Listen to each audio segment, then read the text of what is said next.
Lors de la réunion préparatoire des ministres arabes du sommet d'urgence de la Ligue arabe, des propositions ont été soumises par l'Algérie et plusieurs autres pays arabes tels que le Qatar, le Koweït ou la Syrie pour imposer des sanctions sur l'entité sioniste.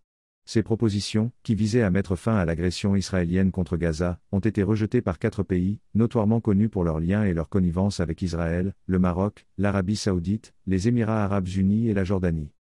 Les propositions rejetées comprenaient le gel de toutes les relations diplomatiques, économiques et militaires avec Israël.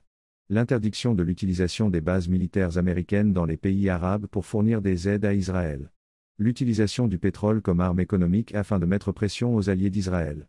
La formation d'une délégation ministérielle pour exiger un arrêt de l'agression de Gaza. L'interdiction de l'aviation civile israélienne de survoler les espaces aériens arabes. Les pays qui ont rejeté ces propositions ont déclaré qu'elles étaient trop radicales et qu'elles risquaient de nuire aux intérêts des pays arabes. Ils ont également fait valoir que les sanctions n'auraient pas d'effet sur Israël, qui est soutenu par les États-Unis. L'Algérie, qui a pris la tête de la campagne pour imposer des sanctions à Israël, a exprimé sa déception face au rejet de ces propositions.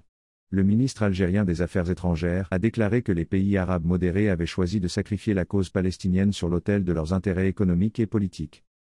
D'ailleurs, la tenue de cette conférence, 35 jours après le début du conflit, représente un désaveu manifeste de la part des populations arabes. Les citoyens des pays arabes ne placent plus d'espoir dans ces réunions, qui jusqu'à présent n'ont pas abouti à des résultats tangibles pour les habitants de Gaza.